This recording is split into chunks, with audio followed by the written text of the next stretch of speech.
Kumusta sa inyo? Ngayon ay tatalakayin natin ang mga di kapani-paniwalang kwento mula sa kasaysayan. Sila ay mga alamat na sinuong ang lahat ng pagsubok at sinubukang burahin ng panahon. Mula sa voodoo na pari, henyo na nabuhay ng 100 taon hanggang reyna ng jazz at tanyag sa sideshow.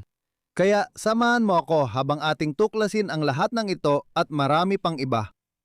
Marami sa atin ang pamilyar sa kultura ng jazz noong Roaring Twenties na sumasalamin sa lipunang Europeo pagkatapos ng unang digmaang pandaigdig. Bagamat kakaunti na lang ngayon ang nakarinig kay Ada Bricktop Smith, isang may-ari ng jazz club at sosyalita na naging isang alamat sa kultura. Sama kayo habang tuklasin natin ang kwento niya. Ang babaeng makikilala bilang Bricktop ay ipinanganak bilang Ada Beatrice Smith sa bayan ng Alderson sa West Virginia noong ika-14 ng Agosto, 1874. Medyo kakaiba, nagdagdag siya ng ilang gitnang pangalan sa kanyang buhay, kabilang na ang Queen Victoria na kinuha mula sa matagal nang nagharing monarka ng Britanya at Virginia mula sa rehiyon ng Amerika na kanyang pinagmulan. Parehong dating inalipin sa timog ng Estados Unidos ang kanyang mga magulang. Halimbawa, ang kanyang ina ay ipinanganak sa gitna ng digmaang sibil sa Amerika noong unang bahagi ng dekada 1860 at sa teorya ay inalipin sa unang 2 taon ng kanyang buhay. Matapos ang tagumpay ng Union sa digmaan at ang paglalabas ng Emancipation Proclamation, natapos ang pagkaalipin sa Estados Unidos. May lahing halo rin ang kanyang mga magulang at may dugong Irish si Ada mula sa ina niya. Namatay ang ama ni Ada nung bata pa siya, kaya lumipat ang pamilya mula West Virginia papuntang Chicago sa simula ng Great Migration. Tumagal ng dekada mula 1910 hanggang dekada 60 ang migrasyong ito kung saan milyon-milyong Aprikanong Amerikano ay lumipat mula sa timog patungong mga industrial na lungsod sa Hilaga gaya ng Chicago, Detroit at Cleveland. Si Ada ay nagtrabaho sa mga saloon at bar sa Chicago mula pagkabata. Di nagtagal, lumabas na rin siya sa mga pagtatanghal sa teatro. Ang una niyang paglabas ay sa pagtatanghal ng Uncle Tom's Cabin sa Haymarket Theater sa Chicago. Sa panahong ito rin niya nauha ang pangalang Bricktop na tila tumutuoy sa kanyang mamulang buhok na bunga ng kanyang lahing Irish. Nang siya ay 16 na taong gulang pa lamang, umalis si Smith sa kanilang bahay upang maglibot sa Midwest kasama ang isang grupo ng mga artista na nagpapalabas ng vaudeville kasama ang iba pang mga Aprikanong Amerikano. Nang matapos ang trabahong ito, napadpad siya sa New York. Sandali siyang nagtrabaho sa Baron's Nightclub sa Harlem. Isang bahagi ng New York na noon ay puting komunidad na dominado ng mga lumang pamilyang New Yorker na may dugong Dutch at nayo'y nagiging sentro ng muling pagsigla ng kulturang African-American. Ginugol niya ang ilang taon ng dekada 10 at unang bahagi ng dekada 20 dito, ngunit naglibot din sa bansa, pansamantalang bumalik sa Chicago at naglakbay pakanluran sa California. Sa mga taong ito, nahasa ang kanyang kakayahan bilang jazz singer, vaudeville performer at all-around na mananayay. Sa kabila ng kanyang katamtamang tagumpay sa Amerika, noong unang bahagi ng dekada 20 nagpasya si Smith na lisanin ang Estados Unidos at pumunta sa Europa. Sa isang kamakailang talambuhay ni Bricktop na isinulat sa unang panauhan na parabang mula sa kanyang pananaw at damit ang kanyang mga liham at sariling mga sulatin bilang sanggunian, ang kanyang desisyon na lumipat mula Harlem at New York patungong Paris sa Pransya ay ipinaliwanag sa mga sumusunod na paraan. Nakuha ko ang telegrama ni Jean Bullard sa Connie's Inn sa Harlem na humihiling ng babaeng kakanta sa La Grande Duke sa Paris. Hinahanap ko kung paano ayusin ang buhay ko. Mas lalong hirap kaming mga awit at mananayaw makahanap ng trabaho kahit kagalang-galang kami. Nagkakumpetensya kaming lahat para sa kakaunting pwesto. Ang mga musikero ng jazz na pabalik-balik sa magkabilang panig ng Atlantiko ay nagsabing mas madali ang buhay sa Paris. Pinakamaganda, wala itong pagkiling sa lahi. Pinangarap kong kumain, uminom at makihalubilo kahit saan at kahit kanino ko gustuhin. Kaya si Smith ang naglakbay papuntang Pransya bandang huli ng 1923 o maagang bahagi ng 1924. Lumipat si Smith sa lungsod na sentro ng kultura ng mundo. Naging sentrong kultural ang Paris noong ikalawang kalahati ng ika-19 na siglo nang manirahan dito ang mga manunulat tulad ni Émile Zola, Alexandre Dumas at Marcel Proust kasama ng mga makata at pintor tulad ni Baudelaire at Monet. Madalas pumunta ang mga taong ito sa mga club gaya ng Moulin Rouge na nagpapatibay sa reputasyon ng Paris bilang sentro ng sayaw at kalaswaan sa mundo. Pagkatapos ng unang bigmaang pandaigdig at ng mga krisis na sumunod dito, tulad ng pandemya ng Spanish flu at mga digmaang sibil at revolusyon na yumanig sa mga bansa tulad ng Alemanya, Turkey at Russia, dumagsa sa Paris ang bagong henerasyon ng mga manunulat, makata, pintor at mananayaw. Kasama rito sina manunulat James Joyce, Ernest Hemingway at makata Ezra Pound. Ang eksenang ito ay sinuportahan ng napakalaking pag-unlad ng ekonomiya at mga spekulasyon sa pananalapi mula 1,923 pataas. Isa itong boom na kalaunay guguho ng malagim nung 1,929, ngunit bago iyon ay maraming pera ang umiikot sa Paris. Sa ganitong kapaligiran, pinakamataas ang demand para sa mga jazz singer, mananayaw at iba pang kaugnay ng masiglang nightlife ng Paris. Mabilis sumikat si Bricktop sa Paris at naging malapit na kakilala nina F. Scott Fitzgerald, Hemingway at iba pa habang nasa Pransya siya.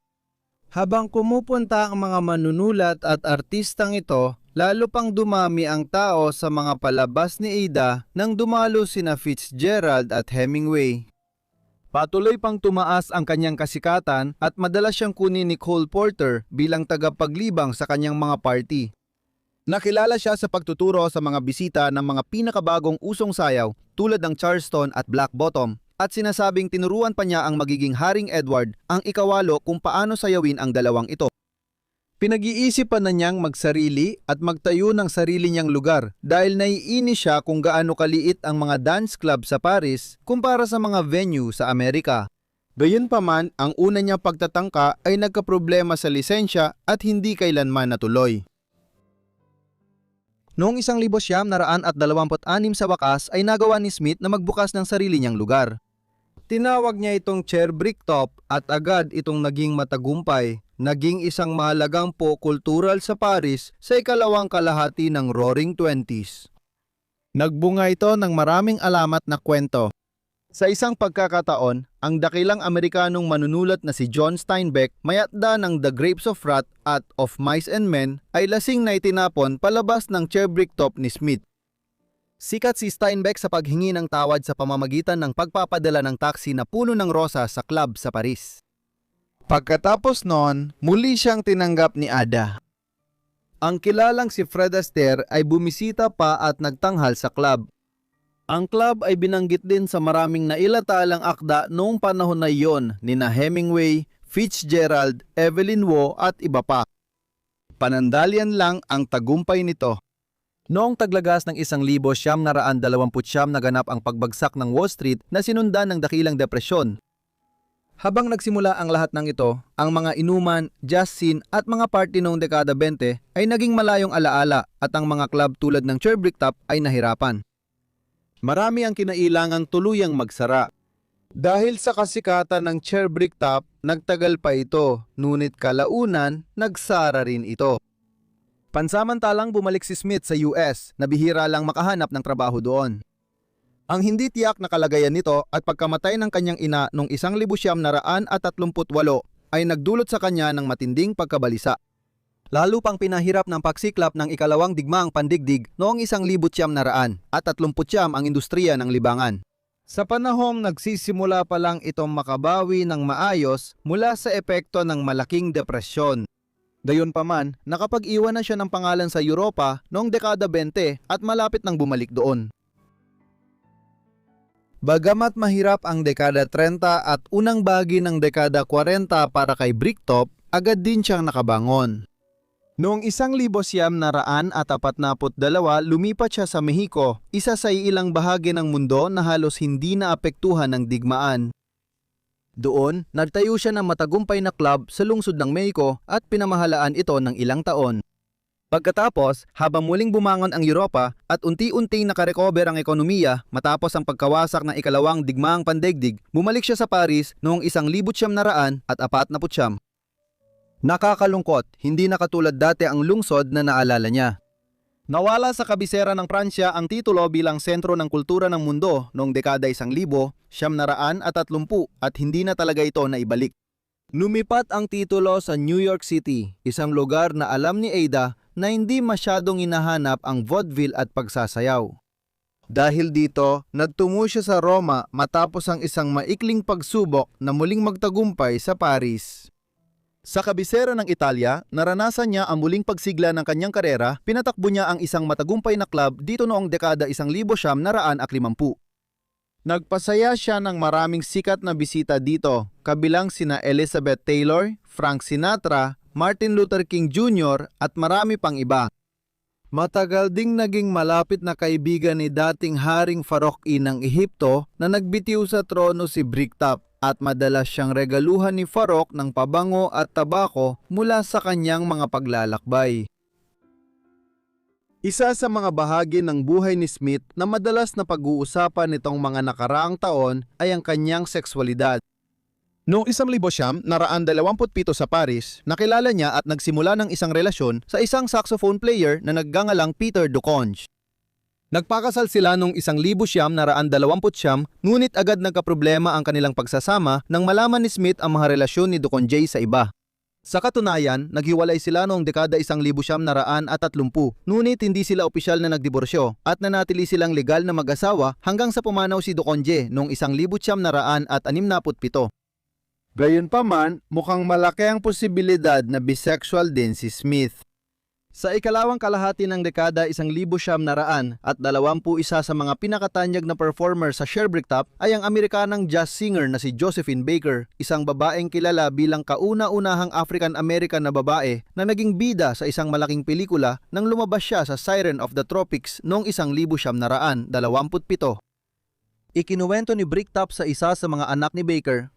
Makalipas ang maraming taon na nagkaroon sila ng sexual na relasyon noong dekada 1920 nung regular na performer si Baker sa Sherbrooke. Isinara ni Bricktop ang kanyang huling club sa Via Veneto sa Roma noong 1961. Noong panahong yon, 67 taong gulang na siya at nang makapanayam tungkol sa pagsasara, sinabi niya, "Pagod na ako, mahal. Pagod na akong magpuyat hanggang madaling araw, araw-araw." Bumalik siya sa Amerika kung saan paminsan-minsan ay lumalabas siya mula sa pagre-retiro, nagbubukas ng mga club sa New York sa maikling panahon bagamat hindi ito naging tuloy-tuloy. Sa halip, ang huling mga taon niya ay inilaan niya sa gawaing kawanggawa at naging debotong Romano-Katoliko. Pumanaw si Smith habang natutulog sa kanyang apartment sa Manhattan noong 1 ng Pebrero 1984. Siya ay 89 na taong gulang at namuhay ng mahaba at matagumpay na buhay. Inilibing siya sa Woodlawn Cemetery sa Bronx. Bagamat matagal na siyang wala sa mata ng publiko at matagal nang nawala ang jazz scene, malawakang iniulat ang kanyang pagkamatay sa New York Times at iba pang kilalang publikasyon. Ipinanganak na alipin at naibenta bilang sanggol, sina Millie at Christine McCoy ay magkadikit na kambal na halos walang pag-asang magtagumpay. Dumaan sila sa matinding pagsasamantala at ilang taon ding kinidnap habang umiikot sa mundo bilang palabas. Ano nangyari sa kanila? Matatagpuan ba nila ang kanilang kalayaan o habang buhay ba silang titingnang mga kakatuwang nilalang? Ipinanganak sina Millie at Christine McCoy noong Hulyo 11, 1851 sa plantasyon malapit sa Whiteville, North Carolina. Ipinanganak silang alipin dahil ang kanilang mga magulang, sina Jacob at Monemia McCoy, ay inalipin ni Alexander Mackay kung kanino nila nakuha ang apelido. Sa panahong ito, mahigit isang dekada at isang malupit na digmaang sibil pa bago dumating ang kalayaan. Pagkapangana, sinasabing umabot sa kabuuang 17 libra ang kanilang timbang at ikinagulat ito ng lahat ng naroroon. Si Millie at Christine ay kambal na magkadikit sa ibabang likod at gulugod sa pamamagitan ng kartilago. Ibig sabihin nito, may ilang mahahalagang bahagi ng katawan na magkasalo sila, pero may iba ring hindi. Ipinanganak ang kambal sa malaking pamilya na may 7 na silang kapatid, 5 lalaki at 2 babae. Hindi tulad nila Millie at Christine, walang kakaibang pisikal na katangian ang kanilang mga kapatid. Ang kakaibang kalagayan at hirap ng pagiging ipinanganak na alipin ang napasimula ng pambihirang paglalakbay ng kambal na McCoy. Maagang naging magulo at tragiko ang buhay ni Millie at Christine. Pagkapanganak nila, agad kumalat ang balita sa reyon tungkol sa kakaibang magkapatid na may natatanging medical na kondisyon. Noong ika-19 na siglo, hindi pamilyar ang karamihan sa magkadikit na kambal, kaya maraming dumagsa sa bukirin ng mga Mackay para makita sila. Kalaunan, nainis na si Alexander Mackay sa abalang dulot nito, kaya noong 10 buwang gulang pa lang ang magkapatid, ibinenta niya sila kay John C. Purvis basta't mananatili ang kanilang ina si Monemia sa tabi nila. Pero di nagtagal ang kasunduan. Pagkalipas ng 1 taon, naibenta muli ang kambal, ngayon kay Brower naman napunta. Si Brower, na may pinansyal na suporta mula kay Joseph P. Nagbayad siya ng $10,000 para sa kambal na halos $400,000 ang katumbas ngayon. Dahil sa hangaring kumita, sinumulan ni Brower na ipakita ang mga sanggol na babae bilang isang medical na kababalaghan sa ilalim ng pangalang The Carolina Twins na naglakbay sa mga timog na estado kabilang ang Louisiana, Texas at North Carolina. Noong Oktubre 1853 sina Millie at Christine ay itinampok sa unang opisyal na perya ng estado ng North Carolina na dinagsa ng halos 5,000 katao araw-araw. Mabilis sumikat ang mga bata pero may nagduda at inisip na palabas lang ito. Habang nasa New Orleans para sa palabas, ipinasuri ni Brower sina Millie at Christine sa 2 lokal na doktor na nagkumpirmang sila ay totoong magkadikit na kambal. Nakakapagod ang buhay na laging nasa publiko. Madalas sinihiwalay ang mga bata sa ina at kahit hindi pa nila ito maintindihan, naging tampulan sila ng panlilibak ng publiko. Bilang magkadikit na mga bata, hindi sila magkasundo sa kilos at madalas na natitisod at nadadapa dahil nahihirapan silang maglakad. Di naglaon, nakabuo sila ng kakaibang patagilid na lakad na naging kaakit-akit na sayaw at kinaaliwan ng mga manonood. Ito ay naging isang bihirang sandali ng saya sa kanilang mga buhay na puno ng hirap at pagsasamantala. Habang naglilibot sa New Orleans, nakatanggap si Brown ng isang hindi matanggihan na alok, $5,000 para sa kambal, isang kayamanang higit pa sa orihinal na ibinayad. Para mailagay ito sa tamang perspektiba, higit $1.8 milyong ito ngayon. Agad niyang tinanggap ang alok pero parang masyadong maganda para maging totoo. Naloko si Brower at nawala na sina Millie at Christine, tinangay ng di umano'y bumili. Nawala sa paningin ng publiko ang kambal hanggang 1,854 na muli silang lumitaw sa isang museo sa Philadelphia. Sa panahong ito, matitinding alitan ang sumiklab tungkol sa pagmamay-ari sa kanila. Sina Brower, Joseph P. Smith at Alexander Mackay na tila nagsisisi sa pagbenta ng kambal sa mababang halaga ay nag-angkin sa kanila. Samantala, si Monemia ay lumaban para maibalik sa kanyang pangangalaga ang kanyang mga anak sa anumang paraan. Dahil sa panlilinlang, nawalan ng pera at nawala si Brower sa eksena. Si Smith ang naging legal na may-ari ng kambal at walang inurumang gastos para mabawi sila. Nag-hire siya ng pribadong investigador para subaybayan sina Millie at Christine. Samantala, dinala ng mga dumukot ang kambal pahilaga at itinanghal sila sa sikat na American Museum ni P.T. Barnum sa Manhattan. Sumunod na lumitaw ang kambal sa Canada bago sila dinala sa kabila ng Atlantic papuntang Liverpool, England. Sa puntong ito, halos buong kabataan ni Millie at Christine ay ginugol na malayo sa pamilya at tahanan. Noong 1857 matapos ang 3 taon ng matinding paghahanap, natuntun din ng pribadong investigador sila sa England. Ang kanilang ina na si Monemia at ang kanilang tagapag-alipin na si Joseph P. Smith ay naglakbay sa Liverpool para bawiin sila. Sa wakas, sa Birmingham, muling nagkita ang kambal at ang kanilang ina na mga 5 taong gulang at kalahati na noon. Matamis at mapait ang sandaling ito. Si Millie at Christine ay ginugol ang halos buong buhay nila sa mga dumukot na pinagsamantalahan sila bilang palabas para kumita. Ngunit kahit na sila ay nailigtas, hindi naman talaga nagbago ng malaki ang kanilang buhay. Agad silang ibinalik sa pagtatrabaho, muling ipinakita sa publiko sa pagkakataong ito sa United Kingdom at kalaunan sa Estados Unidos, ipinagpatuloy ang kanilang buhay bilang palabas para sa aliw ng iba. Ganito ang naging takbo ng buhay ni Millie at Christine habang sila ay lumalaki. Maisip mo kung ano kaya iniisip nila noon tungkol sa sitwasyon nila. Nag-iba ang lahat noong 1860 at 60 nang manalo si Abraham Lincoln bilang Pangulo ng Estados Unidos. Pagkalipas ng ilang linggo, humiwalay ang South Carolina sa Union, sinundan agad ng iba pang timog na estado, kabilang ang North Carolina, tinubo ang bayan ni Millie at Christine. Sa unang kalahati ng 1861, bumulusok ang bansa sa kaguluhan at nagsimula na ang digmaang sibil sa Amerika. Noong panahong iyon, muling naninirahan ang mga bata sa North Carolina, hinahati ang kanilang oras sa pagitan ng tahanan ng mga Smith, oras na kasama ang kanilang sariling mga magulang at paglalakbay sa iba't ibang estado sa timog. Dahil sa digmaang sibil, nalimitahan ang galaw ng kambal, ngunit nabigyan sila ng pagkakataon sa edukasyon. Bagamat may-ari ng alipin ang mga Smith, iniulat na maayos nilang tinrato sina Millie at Christine.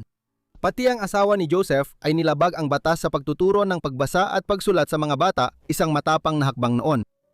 Natuto sina Millie at Christine magsalita ng iba't ibang wika at tumanggap ng propesyonal na pagsasanay sa pagganta, na kalaunay naging sentro ng kanilang mga karera.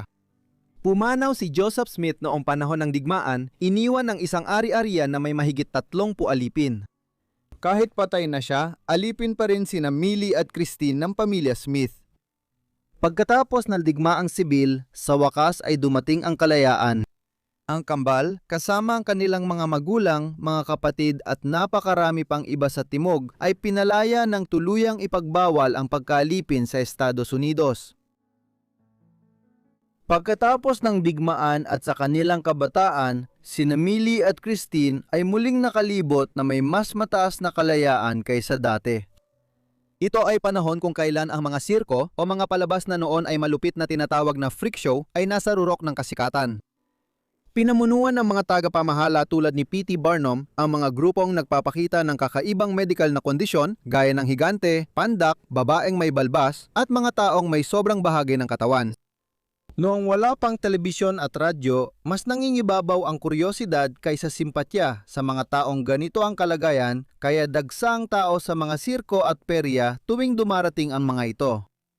Nagtanghal sina Millie at Christine sa iba't ibang lugar sa bansa at naging patok ang kanilang mga palabas. Sa panahong ito, laganap ang pagkahumaling sa mga kambal na magkadikit na madalas tawaging Siamese twins. Ang terminong ito ay mula sa sikat na kambal na magkadikit na sina Chang at Bungka na ipinanganak sa Siam, Nayoy, Thailand.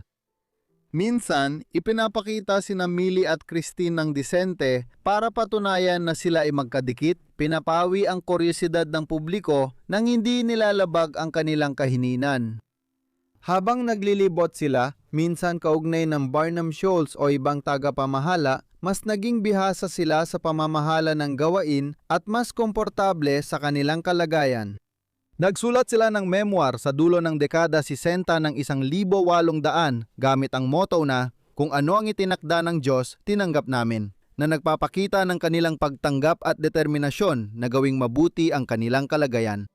Dinaglaon, bumalik sila sa Europa at gaya ng ibang sikat na tagapalabas sa sirko noon, nakilala nila si Reyna Victoria.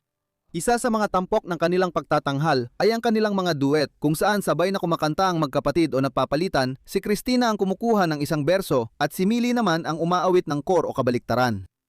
Ang karamihan sa mga kantang ito ay nailatala kalaunan sa isang mahabang buklet na naglalahad ng kanilang buhay at karera. Maraming paglalarawan ng isinulat tungkol kina Millie at Christina sa panahong ito. Hindi na maiisip gamitin ngayon ang wikang ginamit sa mga yon. Isang akda ang isang biographical na paglalarawan kina Millie Christina, kambal ng Carolina, na tinawag ding Dalawang Ulong Nightingale at Ikawalong Himala ng Mundo. Tinukoy ang kambal bilang isang nilalang. Tinukoy din siya bilang nag-iisang babae sa iba pang bahagi. Parang di nila alam na ang kambal na magkadikit ay dalawang tao.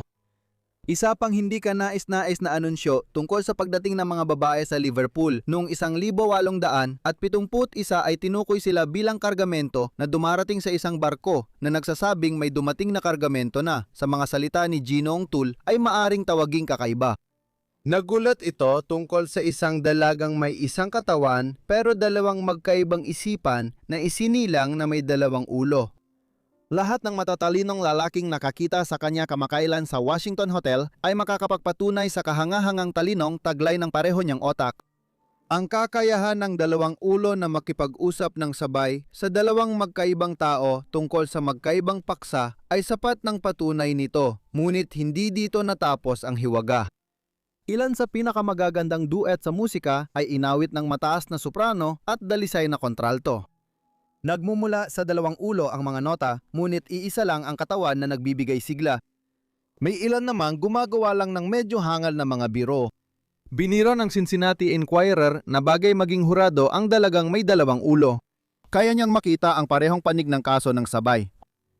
Bagamat mapanukso ang mga komentong ito, pinapakita nito ang tindi ng kanilang kasikatan.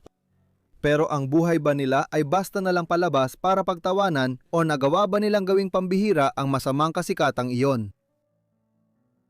Si Millie at Christine ay biktima ng mundong tinrato sila bilang palabas na pinagtitinginan dahil sa kanilang kaiban na bahagi ng kanilang realidad.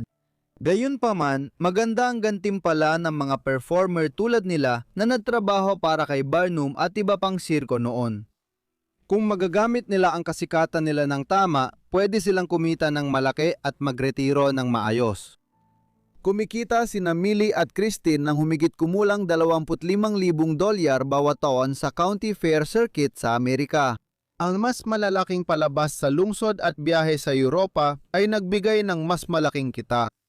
Ito ay napakalaking halaga ng pera noong dekada ng 1870, lalo na't nung panahon ng krisis pinansyal sa US, ang tinatawag na Long Depression ng 1873 hanggang 1879. Dahil sa kakayahan nilang kumita at pagbagsak ng merkado, ginawa nilang kalamangan ng kahinaang matagal ng bahagi ng kanilang buhay at ginawa ang makakaya sa kanilang sitwasyon. Noong 1870, binili nila ang plantasyon ng Mackay kung saan sila ipinanganak 20 taon nang nakalipas at ibinigay ito sa kanilang ama.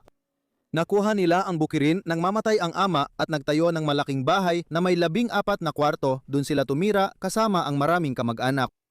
Sa kanilang 20 nakapag-ipon na sina Millie at Christine para bahagyang magretiro. Tulad ng ibang mga tagapagtanghal sa sirko noong panahong yon, ang mga taon ng matagumpay na paglalakbay, karaniwan ay 5 hanggang 10 taon ay nagbigay daan kina Millie at Christine na makapag-ipon ng sapat na yaman upang mamuhay ng komportable. Kadalasan ay may mga kasambahay na tumutulong sa kanila. Kapag nauubos ang pera, pwede silang magbalik at mag-tour muli ng 1 o 2 season para kumita ng malaki dahil matagal lang sabik ang mga tao na makita sila. Noong 1871 nagsimula ang kambal ng paglalakbay sa Europa at dinisita ang Britanya, Pransya, Belgium, Netherlands, Alemanya, Italia, Austria, Hungary at Rusya. Karaniwang nadadagdagan ang kita ng palabas dahil sa mga regalo ng mga pinuno at aristokrata kapag nagtatanghal sila sa Royal Court sa Europa. Pagbalik sa Amerika, pumayag din ang dalawa na magpakita sa ilang institusyong medikal at kolehiyo sa Amerika para sa pisikal na pagsusuri.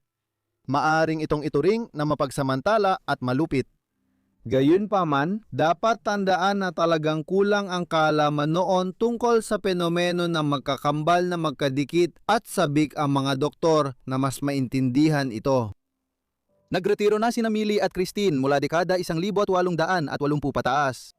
Nasa 30 punas na sila ngayon at namuhay ng tahimik sa bukirin kung saan sila ipinanganak sa North Carolina.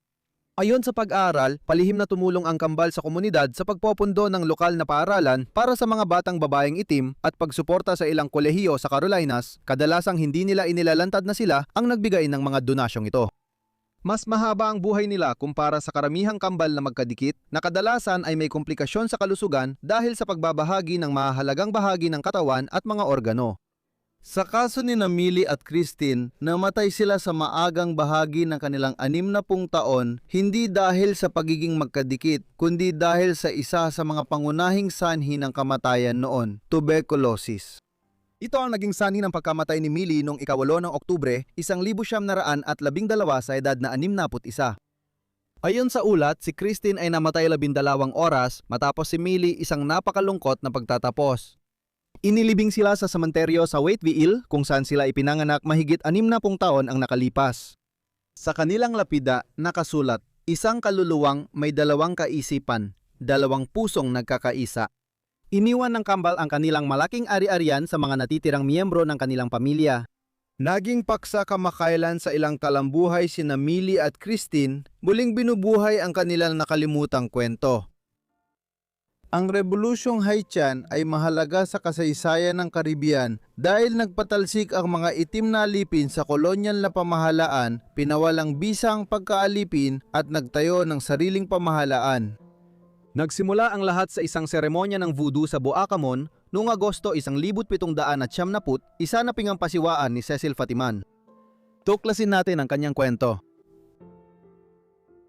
Noong gabi ng ika-14 ng Agosto 1771, naganap ang isa sa pinakamahalagang pangyayari sa kasaysayan ng Haiti. Nangyari ito sa Boacaman o Alligator Forest sa Ingles, isang lugar sa hilagang baybayin ng isla ng Hispaniola na matatanaw mula sa kilalang kuweba ng Boacaman. Di kalayuan sa kolonyal na pantalan ng mga Pranses na Kapaisyen. Ang napiling lugar ay may simbolikong kahulugan at tiyak na nakapagbigay ng lakas ng loob sa mga dumalo sa pagtitipon sa ilalim ng liwanag ng buwan noong gabi ng ika-14 ng Agosto. Ito ay isang seremonyang voodoo na pinangunahan ng isang batang babaeng pari ng voodoo o mambo na nagngangalang Cecil Fatiman at isang pinuno ng mga alipin na nagngangalang Duty Bookman. Libu-libong mga alipin mula sa kolonya ng Pransya na Saint-Domingue na ngayon ay kilala bilang Haiti ang dumalo habang sina Fatiman at Bookman ay nagsagawa ng seremonya. Pinamunahan ni Bookman ang mga unang kaganapan, kinausap ang mga tao at himimok silang itapon ng imahe ng Diyos ng mga puti na ayon sa kanya'y nauuhaw sa ating luha. Pakinggan ninyo ang kalayaan na nangungusap sa aping puso. Sumunod, lumapit si Fatiman at nagsimulang sumayaw sa gitna ng tao. Ayon sa kwento, sinaniban si Fatima ng espiritu ni Erzuli, isang voodoo spirit, at nag-alay siya ng Creole na baboy sa pamamagitan ng paghiwa sa lalamunan nito. Ang mga naroon ay pinahiran ng dugo ng baboy sa kanilang mga no, bagamat may ibang nagsasabi na pinainom daw ng dugo ang mga dumalo bilang panata sa kanilang layunin. Ito ang naging simula ng pag-aaklas laban sa pamumuno ng mga Pranses na humantong sa Rebolusyong Haitian. Sino nga ba ang batang mambo na pari na namuno sa seremonyang naging simula ng lahat ng ito? Sa kasamaang palad, kakaunti lang ang mga unang detalye tungkol sa buhay ni Cecil Fatiman. May debate pa kung saan ipinanganak si Cecil Fatiman. May ilang kwento na nagsasabing ipinanganak siya sa kanlurang Aprika at inalipin at dinala patawid ng karagatang Atlantiko patungong Caribbean noong bata pa siya, pero halos tiyak na mali ang mga kwentong ito.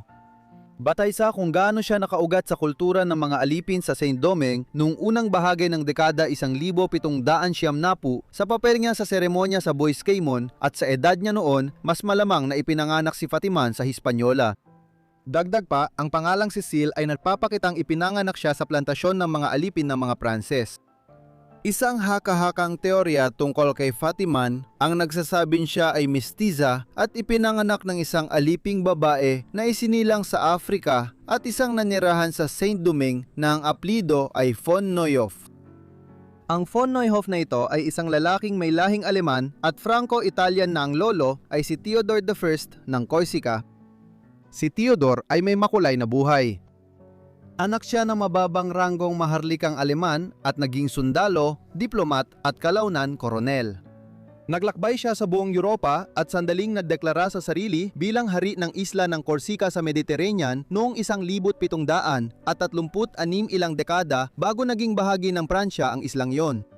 Ayon sa teoryang ito, nagmula ang pangalang Fatiman sa gitnang pangalan niyang Atiman at ang totoong apelyido niya ay Croix David. Ginagawang kamag-anak ni Cecil si Maria Luis Davide na magiging reyna ng Haiti noong 1811. May ilan pang nagsasabi na pareho sila ng ina at tunay na magkapatid. Ito ay isang kawili-wili ngunit lubang haka-hakang teorya ng pinagmulan. Mas matibay ang batayan ng ibang detalye tungkol sa maagang buhay ni Fatiman.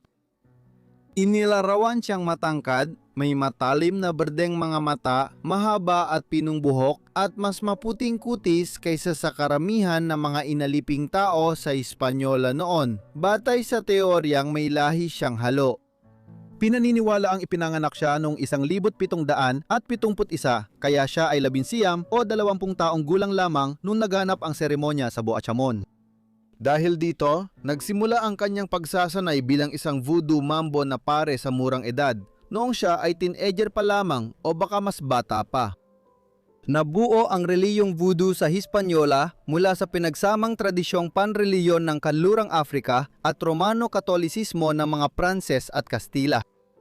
Pagsapit na ika-18 siglo ng sinanay si Fatiman bilang pari, naging pangunahing reliyon ito na sinusunod ng karamihan sa mga alipin. Bilang mambo, may ilang tungkulin si Fatiman. Kabilang dito ang pamumuno sa mga ritual ng voodoo, pagsasagawa ng inisasyon para sa mga bagong pare o paring babae, paghuhula ng kapalaran, pagbasa ng mga panaginip, paggawa ng mga orasyon, paglikha ng mga gayuma, pagpapagaling ng may sakit, at pagiging daluyan ng pagsapi ng mga espiritu ng relihiyong iyon. Tulad na nangyari ng gabing iyon sa Boracay Man noong 1791. Maliban sa mga detalye ng kanyang kabataan, alam nating pinakasalan ni Fatiman si Jean-Louis Pierrot na mga 10 taon ng tanda. Mas matanda sa kanya, ipinanganak noong Disyembre 1700 at 61 na kalaunan ay naging mataas na komandante militar sa Rebolusyong Haitian. Si Fatiman ay naging mahalagang susi noong 1771 sa pagsisimula ng isa sa pinakamahalagang pangyayari sa kasaysayan ng Haiti at ng Caribbean. Mahigit 200 taon naging sentro ng kalakalan ng alipin sa Atlantiko ang West Indies. Malaki ang kikitain sa pagtatanim ng tubo at paggawa ng asukal para sa pamilihan sa Europa.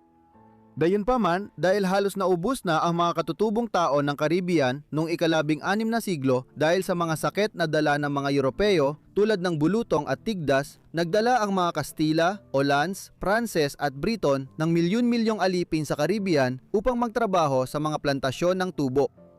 Ang ibig sabihin nito ay pagsapit na ika-18 siglo ang karamihan ng populasyon sa mga isla ay may lahing Aprikano at naghihintay lamang ng pagkakataon upang palayain ang kanilang mga sarili mula sa pagkaalipin. Sa Haiti na noon ay bahagi ng isla ng Hispaniola at kontrolado ng Pransya bilang isa sa mga kolonya nito sa kanluraning Indies na kilala bilang Saint-Domingue. Dumating ang panahong iyon noong unang bahagi ng dekada, 90 ng 1700 nang kumalat ang kaguluhan sa Pransya sa Rebolusyong Pranses. Sa mga ganitong kalagayan, pinangunahan ni Fatiman ang seremonyang voodoo sa Boracay Man noong 1771. Hindi gaanong malinaw ang papel ni Fatiman sa Rebolusyong Haitian pagkatapos noon. Alam natin na 1 linggo matapos ang seremonya sa Boracay Man, daan-daang Pranses na may-ari ng alipin sa isla ang napatay at karamihan ng plantasyon ay sinakop ng mga alipin. Pagkatapos noon, ang rehiyon na nasa ilalim ng kanilang kontrol ay pinangalan ng Haiti at inayos sa pamumuno ng dating mga inalipin kung saan mahigit 100,000 alipin ang napalaya.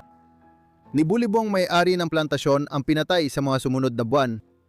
Walang eksaktong detalye sa mga galaw niya noong panahong yon, pero malamang ay nanatili si Fatiman malapit sa mga namumuno ng pag-aaklas, tulad din na Jean-François Papillon, Georges Biasol, Jean-Jacques Dessalines at Toussaint Louverture.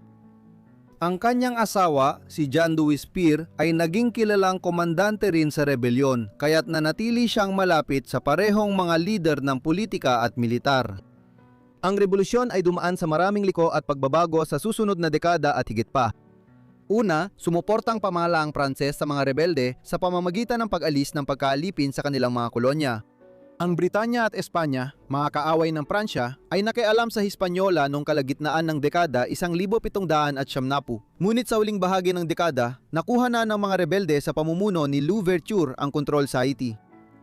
Tinangkang bawiin ni Napoleon Bonaparte ang kontrol noong kalagitnaan ng 19 na siglo, ngunit nagdulot ito ng digmaan na nagbigay daan sa kalayaan ng Haiti bilang unang malayang bansang dating alipin sa Amerika.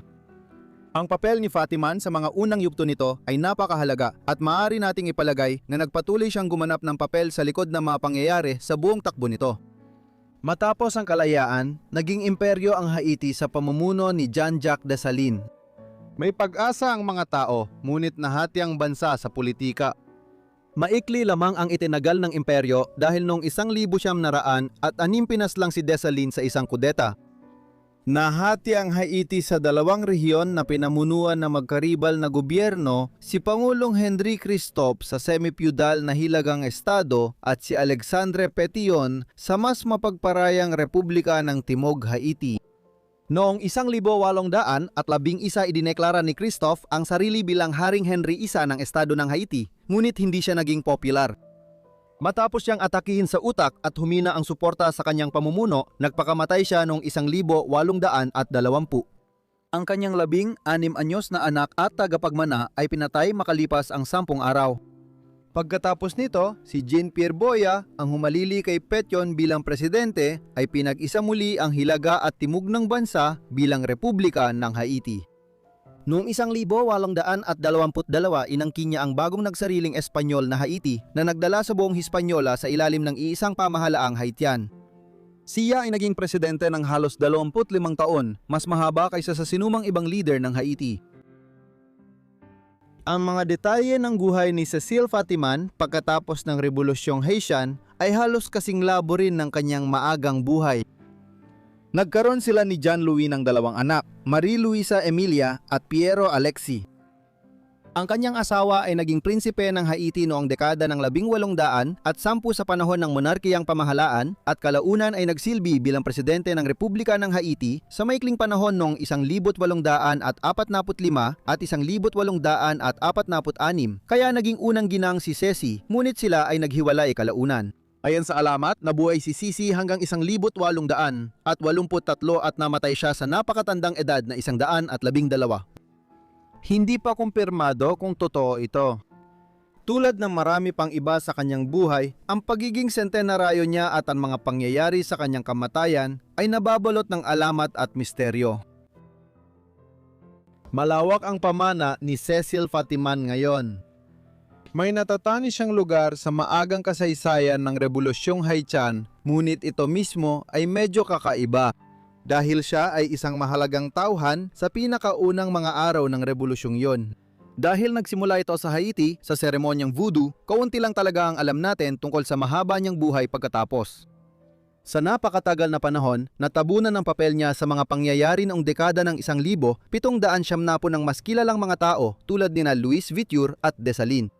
Sa nakaraang dekada, may bagong henerasyon ng eskolar na nagtatanong kung ano ang ipinapakita ng papel ni Fatiman noong 1771 ukol sa partisipasyon ng mga babae sa Rebolusyong Haitian at politika noon. Dahil dito, may bagong detalye tungkol sa buhay niya na lumalabas sa arkibo ng Haiti noong panahon niya, kahit limitado lang ang mga dokumentong tumutukoy sa kanya. Ngunit kahit nakakaunti lang ang mga detalye tungkol sa mahaba niyang buhay, patuloy siyang may mahalagang lugar sa relihiyong voodoo ng Haiti dahil sa papel niya sa rebolusyon. Si Joyce Heth ay isang inaliping babaeng Aprikano-Amerikano na sinasabing umabot ng 161 taong gulang. Noong 1835, ipinakita siya sa publiko at maraming tao mula sa malalayong lugar ang dumayo para makita siya. Hindi lang dahil sa kanyang katandaan, kundi dahil siya raw ang naging yaya ni George Washington noong bata ito. Pinalakas ng kanyang mga kwento tungkol kay Munting Georgie ang kanyang mga pahayag, ngunit sa kabila ng kanyang mabait at madaldal na ugali, may lalaking patuloy na nagsamantala sa kanya kahit siya'y patay na. Samahan mo ako habang ating tuklasin ang kanyang kwento. Noong taglagas at maagang taglamig ng 1835 naging usap-usapan sa New England at New York ang babaeng si Joyce Heth. Si Heth ang pangunahing tampok ng exhibit na nilibot sa Massachusetts, Connecticut at iba pang estado. Pinamunuan ito ni Phineas Taylor Barnum, isang lalaking nasa kalagitnaan ng kanyang 20 anyos na noon ay halos hindi pa kilala, ngunit kalaunan ay makikilala bilang PT. Si Barnum, ang pinakadakilang showman sa mundo. Mas simple ang palabas ni Barnum noong 1835 kaysa sa mga teatro at sirko na pinamahalaan niya kalaunan. Sa unang pagsubok, isa lang ang exhibit niya, isang matandang babae na si Joyce Heth. Maaring hindi yon ganun ka-exciting pakinggan, pero mukhang matanda na talaga si Heth. Sa katunayan, sobrang tanda ni Heth na sinasabi niyang siya raw ang naging tagapagpasusong yaya ni George Washington, ang dakilang bayani ng digmaang revolusyonaryo ng Amerika at ang unang pangulo ng Estados Unidos. Ang mga bumisita kay Heth sa New England noong taglagas at simula ng taglamig. Yung mga unang nakakita sa kanya sa Niba's Garden sa New York City ilang linggo noon ay namangha sa mga kwento niya tungkol kay Georgie at sa pag-aalaga niya rito sa Virginia isang siglo na ang nakalipas. Para mailagay ito sa tamang konteksto, ipinanganak si George Washington sa Virginia noong tagsibol ng 1732 taon bago simulang ipakita ni Barnum si Heth. Dahil karaniwan ang mga wet nurse ay mga babaeng nasa pagitan ng 20 at 40 taong gulang, kung paniniwalaan ang mga sinasabi ni Barnum, dapat ay mahigit 120 taong gulang na si Het noon. Gayunpaman, sa kung anong dahilan, lalo pang pinalala ni Barnum ang kwento sa pagsasabing ipinanganak siya noong 1600 at 74 at 161 taong gulang na siya. Medyo kakaiba ang pahayag na ito dahil kung totoo, nasa huling 50 na ang edad ni Het nung naging wet nurse siya ni Washington. Marahil inisip ni Barnum na mas makakaakit ng mas malaking madla ang numerong yon. Saan namang kaso, nagdulot ito ng pagdududa sa kanyang pahayag. Si Het ay agad sumikat bilang pinakakamangha-mangha at kapana-panabik na pambihira sa mundo. Isa na dating alipin ni Augustine Washington, ama ni George, at siyang nag-alaga sa ama ng bansa mula dekada 1730 hanggang pagpasok ng dekada 1740. At sa loob ng ilang panahon, kumita ng malaki si Barnum at nakakuha ng maraming atensyon mula sa media sa pagpapakita sa kanya. Ngunit ito ay panandalian lamang. Noong ika-19 ng Pebrero 1836 matapos lamang ang ilang buwang kasikatan sa media, namatay si Het sa lungsod ng New York. Ang pagpanaw ni Het ay humantong sa isang pangyayaring medyo kabalintunang at patunay na nagsisinungaling si Barnum tungkol sa kanyang pinagmulan, ngunit nagbigay daan din ito sa pag-usad ng kanyang karera bilang showman. Habang patay na ang matandang tagapagpasuso, nagdesisyon si Barnum na pagkakitaan ang pagiging usap-usapan niya noong nakaraang taon. Kumuha siya ng doktor na si David L. Rogers para magsagawa ng autopsy at mapatunayan na mahigit 100 taong gulang siya. Gayunpaman, hindi kinumpirma ni Rogers ang mga kakaibang pahayag ni Barnum. Sa halip, sinabi niyang siya ay babaeng nasa huling bahagi ng kanyang 70 o maagang bahagi ng kanyang 80, hindi ang kakaibang sentenaryo na binanggit ni Barnum. Bagamat ang autopsiya at ang atensyong nauha nito mula sa publiko ay maaring sumira kay Barnum, siya ay isang tao na nakakaunawa sa ideya na walang masamang publicity. Nakuha na niya ang interes ng publiko sa pamamagitan ng paniningil ng $100 sa humigit kumulang 1,500 katao na isang malaking halaga noon para makadalo sa autopsya noong ika-19 ng Pebrero 1836. Pagkatapos nito, patuloy niyang pinukaw ang interes ng publiko sa pamamagitan ng pagkalat ng mga kakaibang kwento. Na si Rogers daw ay nagsagawa ng otopsya sa ibang tao at si Het ay buhay pa at nasa mabuting kalagayan at naglilibot sa Europa. Hindi nagsawa ang Penny na pahayagan sa balitang ito at ito rin ang nagpasimula sa karera ni Barnum. Pero ang ngalungkot na katotohanan ay patay na si Joyce Het. Ipinakita ng kanyang autopsy na malamang ay ipinanganak siya noong bandang 1750 nung nagsisimula pa lang maging adulto si Washington.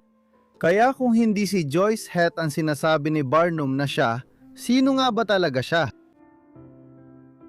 Ang totoo, kakaunti lang ang alam natin tungkol sa tunay na Joyce Het, pero may sapat na ebidensya para mabuo ang ilang malalawak na detalye ng kanyang buhay.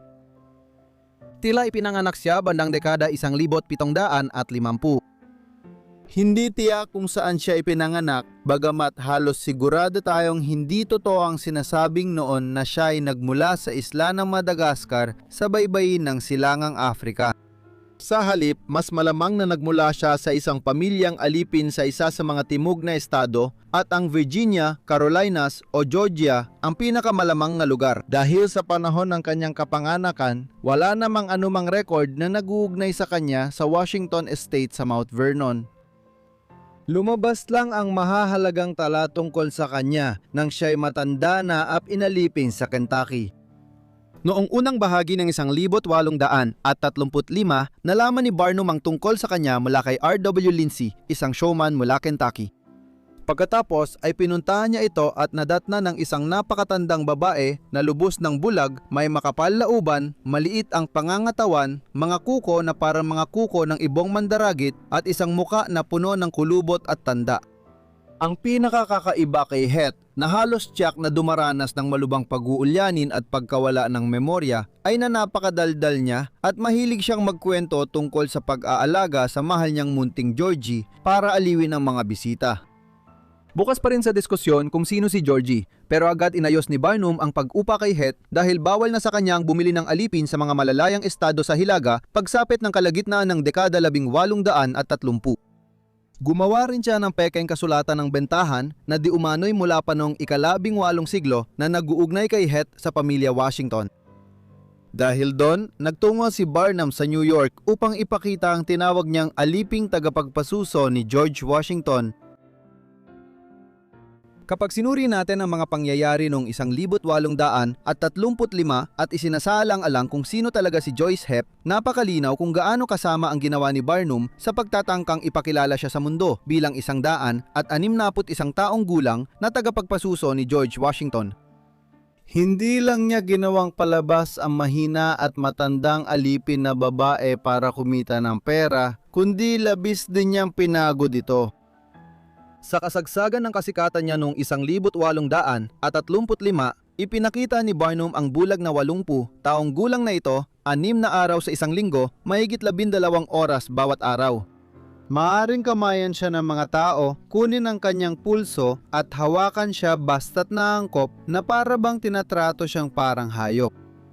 Tumagal ito ng mga 7 o 8 buwan at kinubra niya lahat ng kita na tinatayang umabot sa mahigit $15,000, isang malaking halaga noon, nakatumbas ng humigit kumulang $50,000 ngayon.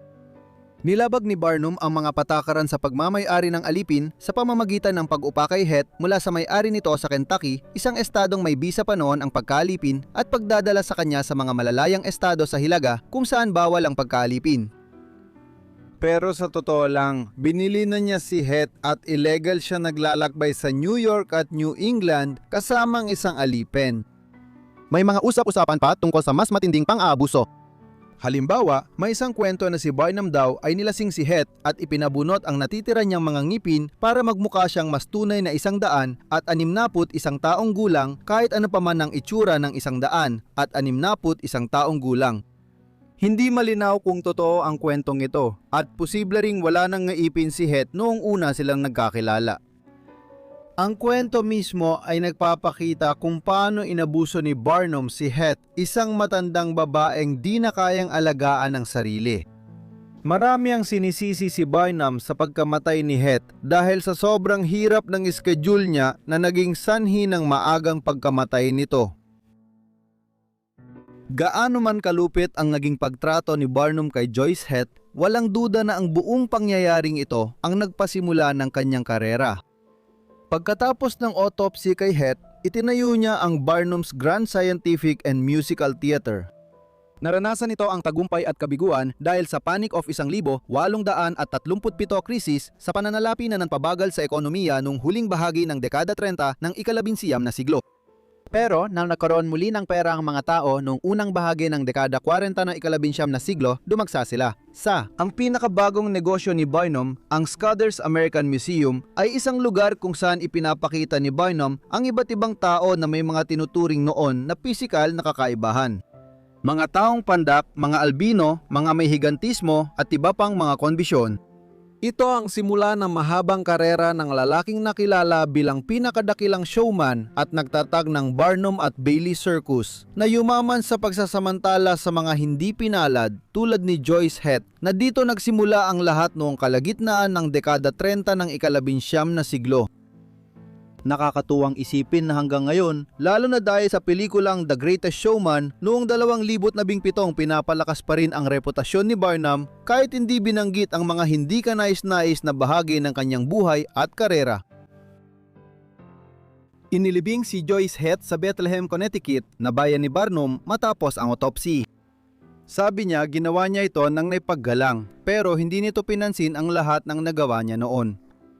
Sa mga sumunod na taon, naging matatag na abolisyonista si Barnum at ang pagsasamantala niya kay Heth ay naging malaking kahihiyan para sa kanya. Maikli niyang isinulat sa memoir noong 1869, ang pinaka hindi karapat-dapat sa lahat ng aking pagsisikap sa palabas ang nagpakilala sa akin sa negosyo. Dagdag pa niya, ito ay isang pakana na hindi ko mismo naisip, isang bagay na matagal nang ipinapakita sa publiko at may napakaraming patunay. Bilang patunay ng pagiging tunay nito, noong makuha ko ito ay taos puso akong naniwala na ito ay tunay. Lubhang minalit ni Barnum ang usapan nila ni Het at iniiwasan niyang magbigay ng detalye tungkol sa autopsy. Tinutukoy lang niya ito bilang isang madilim na paksa na nababalutan ng misteryo. Ngayon, muling nabawi ang kanyang alaala mula sa pagiging kakaibang bagay lang na ginamit ni Barnum para itayo ang kanyang karera. Lalo na ang pag-aaral ni Harriet A. Washington sa medical apartheid na tumalakay kung paano nagpatuloy ang medical na eksperimento sa mga Aprikanong Amerikano noong ika-19 na siglo sa Amerika kahit papatapos pa lamang ang pagkaalipin. Tinukoy ni Benjamin Rees sa kanyang pag-aaral ang ugnayan ng lahi sa industriya ng libangan noong ika-19 na siglo sa US at binigyang diin kung paano naging biktima si Het ng isang lalaking madalas ipagdiwang bilang pinakadakilang showman ng panahong yon. Si Alice ng Dunks Ferry ay isang Aprikanong Amerikanong alipin na nabuhay ng napakatagal at ayon sa ilang ulat ay umabot siya sa edad na 116.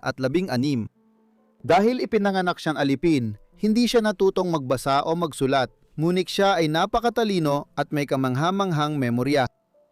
Ang pagsasanib ng kanyang galing sa pagkukwento at memorya ang nagpatanyag sa kanya bilang isa sa mga unang oral historian sa Amerika at henyo sa sariling paraan.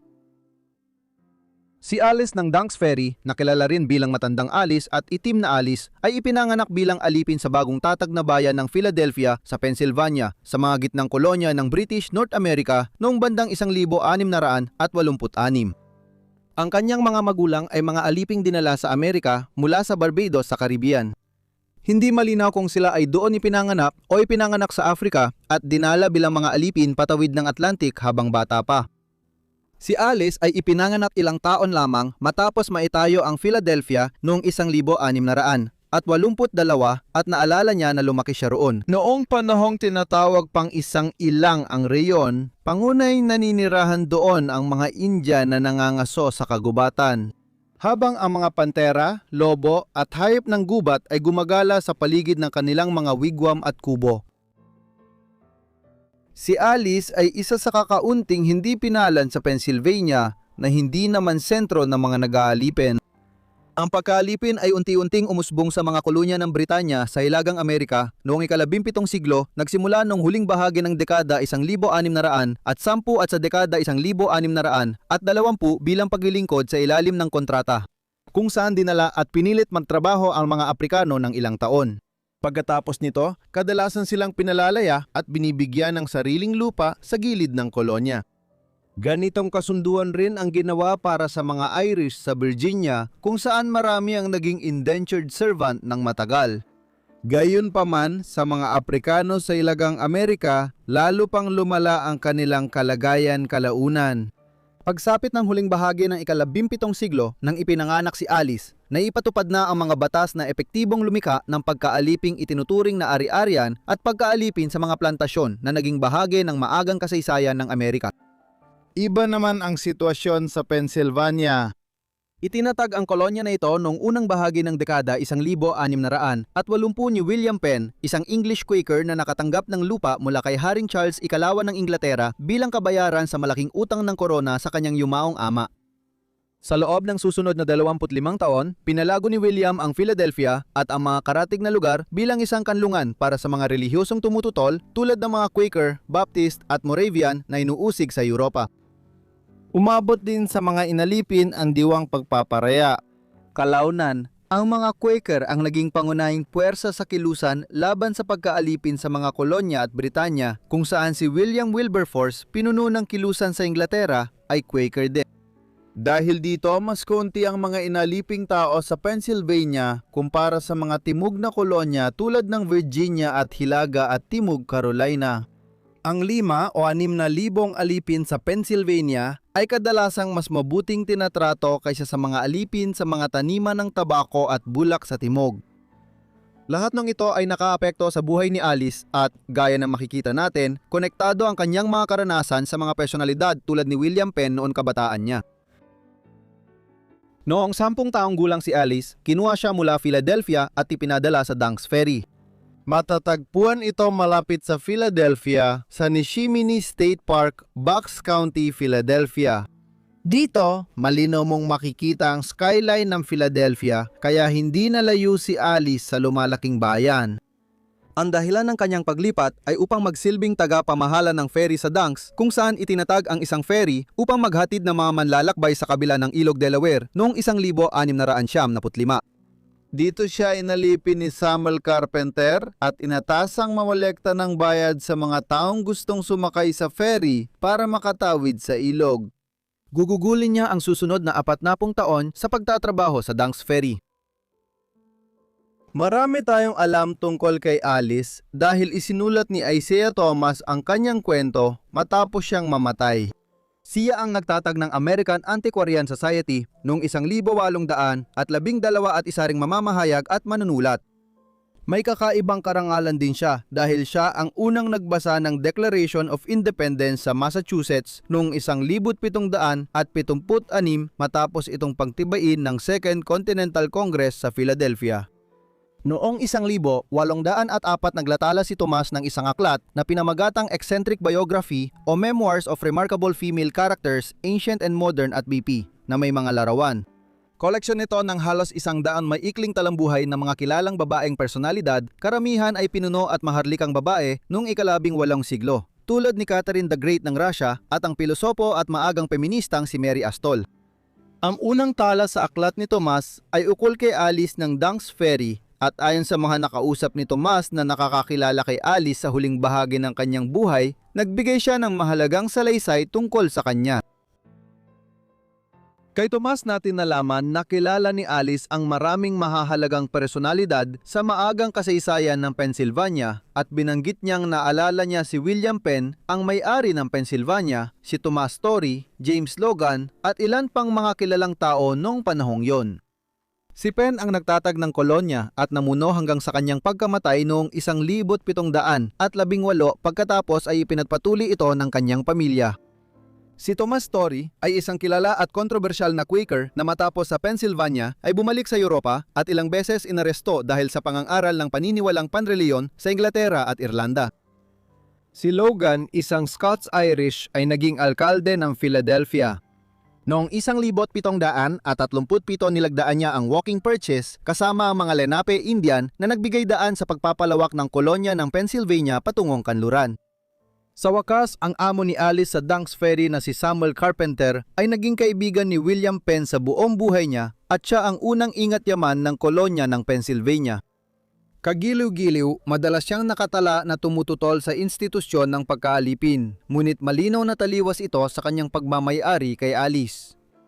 Ipinapaiwatig nito na maaring hindi kasing lupit ang kalagayan ng pagkaalipin niya kumpara sa mga kapwa niya alipin sa mga plantasyon sa timog. Bukod dito, si Alice na mahigit 100 taong gulang ay nakaranas din ng mahalagang pangyayari sa Amerika. Kasama rito ang 7 taong digmaan laban sa mga Pranses at mga kaalyadong katutubong Amerikano mula 1756 hanggang 1763 sinundan ng Rebolusyong Amerikano noong dekada 70 ng 1700 ang pagsilang ng Estados Unidos at ang unang bahagi ng kasaysayan ng bansa. Dahil dito, marami siyang kwentong kawili-wiling ibahagi sa mga tao sa mga huling taon ng kanyang buhay. Sa kabutihang palad, masayang ikinuwento ni Alice ang mga nakita at nakilala niya, kaya siya nakilalang isa sa mga unang oral historian ng Amerika.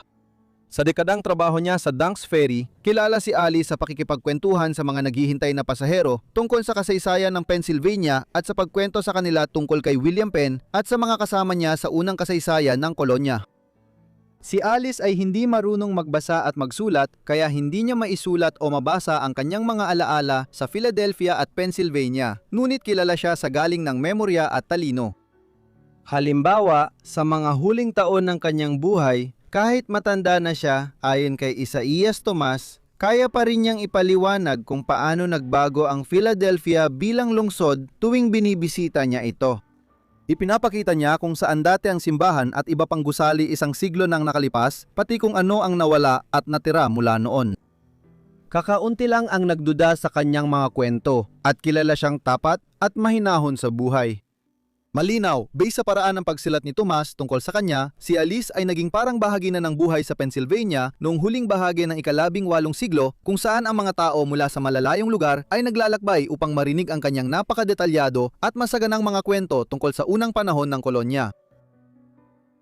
Hindi ginugol ni Alice ang buong mahabang buhay niya bilang alipin.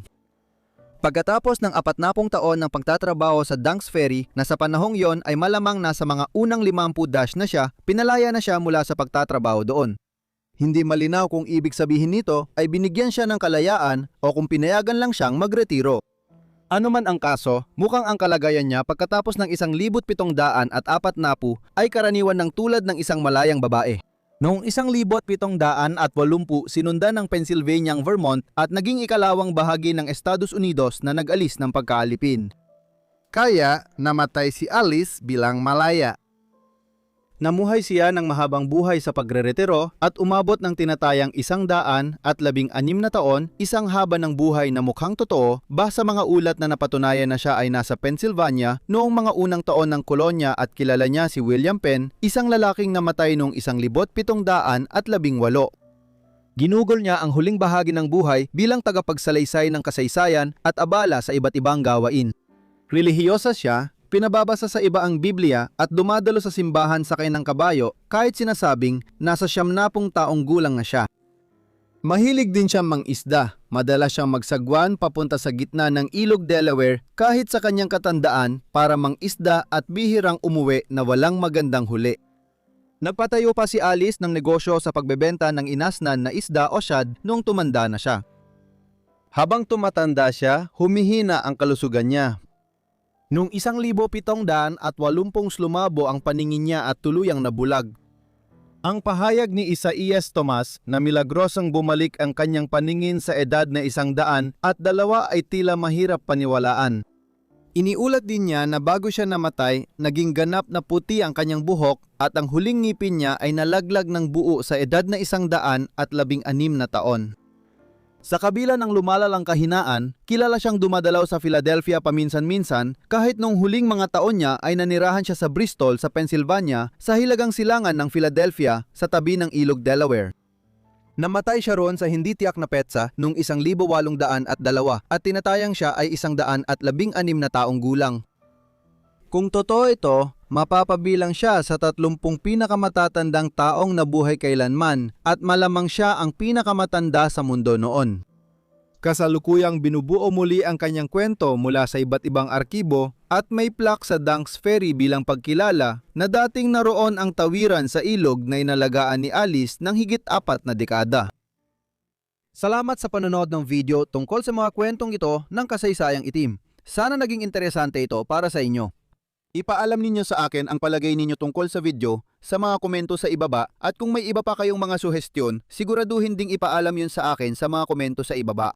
Sana nakasubscribe at naka-on ang notifications para agad din yung makita ang lahat ng aking uploads.